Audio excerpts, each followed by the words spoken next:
Вы публикуете шортс, и там 300, 500, 900 просмотров. И дело не в удаче и не в алгоритме, а в конкретных ошибках, которые легко исправить, если знать, куда смотреть. В этом видео разберем каждую ошибку по порядку, а в финале я вам покажу четкую структуру шортс, которая приносит десятки и сотни тысяч просмотров на каналах с нуля. Досмотрев до конца, вы полностью поменяете свой подход. Большинство авторов на YouTube снимает то, что интересно им, или то, что предложит ChatGPT. Но YouTube это не личный дневник, это поисковик с лентой. И если выбранная тема никому не интересна и никого не цепляет, то хоть вложите в съемку этого ролика миллионы рублей и десятки часов своей жизни, все равно не наберете просмотров, а соответственно не будет никакой прибыли. Поэтому вам нужно анализировать, что сейчас работает в вашей нише. Какие ролики у конкурентов набирают аномально много просмотров, какие вирусятся на маленьких каналах.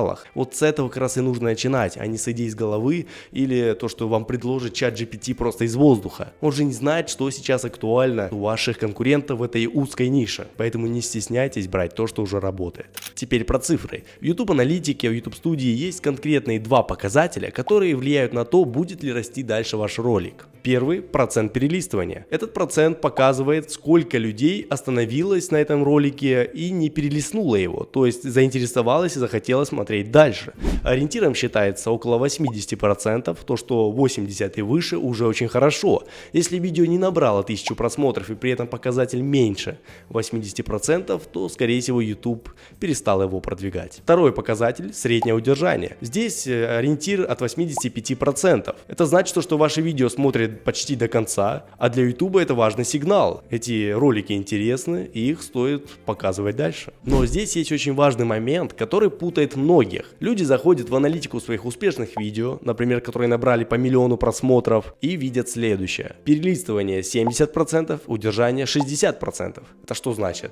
Показатели не важны? Но нет, здесь чуть-чуть по-другому работает. Когда видео набирает много просмотров, оно показывается все более и более холодной аудитории, и естественно процент падает. Поэтому, когда видео популярно, YouTube обращает внимание на количество просмотров, а когда оно только развивается, там показатели удержания и перелистывания решают все. Теперь разберем, почему эти показатели проседают. Первая и самая частая ошибка – нет хука, крючка в начале видео. Зритель примерно за 1-3 секунды принимает решение, смотреть ли это видео дальше или перелистнуть его. В этот момент не всегда даже текст успевает сработать. Картинка работает намного чаще. Именно поэтому сильные шортс начинаются с чего-то визуально неожиданного, действия нестандартного кадра или крупного плана. Что-то, что вызывает в голове зрителя вопрос, прежде чем он успеет подумать. Следующая ошибка – неправильная частота публикаций. Если публикуете слишком редко, то будете долго накапливать опыт и находить рабочие форматы. Если публикуете слишком часто, то вы просто не будете успевать анализировать свои ошибки, и каждое новое видео будет повторять ошибки старого. Оптимальный ритм – это когда между публикациями у вас есть время проанализировать, изучить свои ошибки и улучшиться в новых видео. В среднем 3-4 шортс в неделю будет достаточно. Но учитывайте, что важнее всего не количество, а системность. Еще одна причина – перегруженность деталями. Здесь работает динамика и смена событий, а не глубина объяснений. Если вы пытаетесь уместить в 60 секунд все, что знаете по этой теме, то зрители будут отваливаться на середине просмотра. Один тезис, одна мысль, один вывод. Этого достаточно. Вот еще одна ошибка – монтаж и расположение текста. Многие авторы случайно ставят подписи на видео слишком низко или слишком высоко. Этот текст перекрывается элементами платформы, лайки, комментарии, никнейм автора или описание видео. Соответственно, зритель просто не читает то, что вы написали, а некоторых это вообще раздражает. Безопасная зона для текста – это центр экрана, где-то от 30 до 70% по высоте. Теперь давайте прямо при вас я покажу, как нахожу идеи. Вот я вбил ссылки на своих конкурентов некоторых и вот анализирую, смотрю их лучшие вирусные публикации. Например, мы возьмем какого-то конкурента, можно даже иностранного, то есть неважно. Ну вот понравилась мне, например, вот эта идея. И теперь я захожу в нее, смотрю содержимое, получаю транскрипцию. Все готово, у меня это видео разбилось по блокам и снизу есть весь текст. Теперь я захожу просто в чат с искусственным интеллектом и здесь хочу, например, придумать как раз-то идеи, которые нам нужны. Вот я нашел эту публикацию и нажимаю «Сгенерировать идеи». Все, теперь ждем, пока искусственный интеллект нам выдаст список рабочих идей. И вот буквально за несколько секунд вы получаете список, чистую выжимку, без какой-либо воды, идей с заголовками и еще с текстом для обложек. Что еще важно, здесь идеи выдаются с разных эмоциональных триггеров. Например, любопытство, страх, срочность, выгода и так далее. Если вам мало, вы можете попросить еще десятку. Теперь мне нужен сценарий для этого шортс, но просто видео длинное, поэтому я захожу сюда, интересные сценарии, и прикрепляю также публикацию. Все, теперь подставились все данные, заголовок видео, продукт для интеграции, что искусственный интеллект туда внедрит нативно, чтобы ваша реклама хорошо выглядела. Допустим, продюсирование. Теперь просто отрегулируем длительность видео. Он написал в секундах длительность того ролика, который мы закрепили, но нам уже нужен шортс, поэтому мы пишем 60 секунд, то есть 1 минута.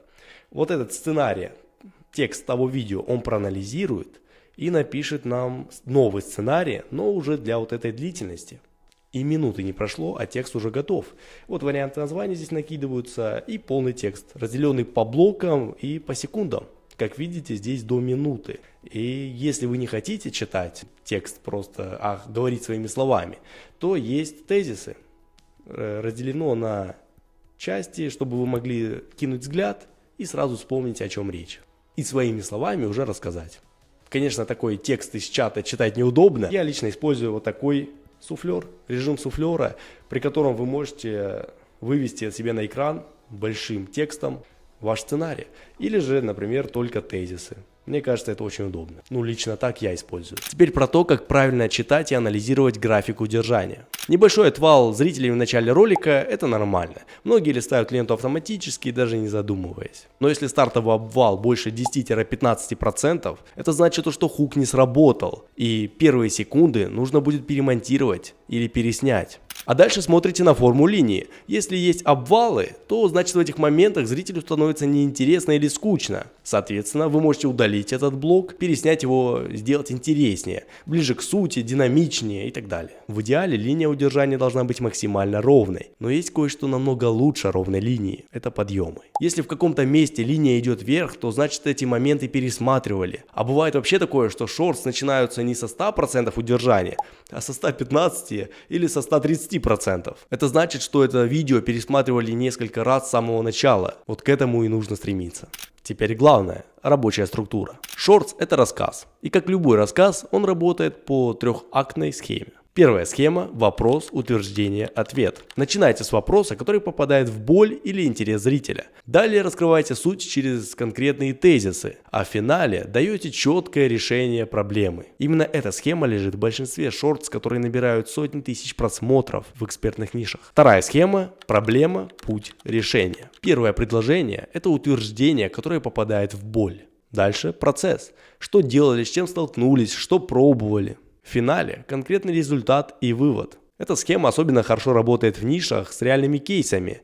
Бизнес, личный опыт, финансы или ремонт. Вот пример. Хочу поставить аппарат с кофе и зарабатывать на нем 200 тысяч рублей в месяц. А дальше, какой аппарат выбрал, куда решил поставить, какая аренда. И в финале вы рассказываете, что вообще получилось и стоит ли этим заниматься. Все, ролик готов. Главное правило обеих схем – первое предложение должно попадать четко в боль или интерес зрителя. Это 70% успеха. Остальное просто честное и динамичное раскрытие темы. Когда вы научитесь делать интересный шортс, следующий шаг – это системность. И здесь нужно не просто выкладывать случайные шортс под тренды, а постоянно составлять себе контент-план на месяц, анализировать конкурентов и свою нишу, понимать, что сейчас залетает, придумывать идеи. И для всего этого еще генерировать какие-то хуки, сценарии, чтобы удерживать внимание. Это все будет отнимать, конечно, куча времени и ваших жизненных сил. Поэтому я использую вот этот сервис. Ну, чтобы вы понимали, он заменяет всю эту работу. То есть теперь вам не нужно тратить несколько часов на поиск и анализ конкурентов, генерацию идей, хуков и сценариев,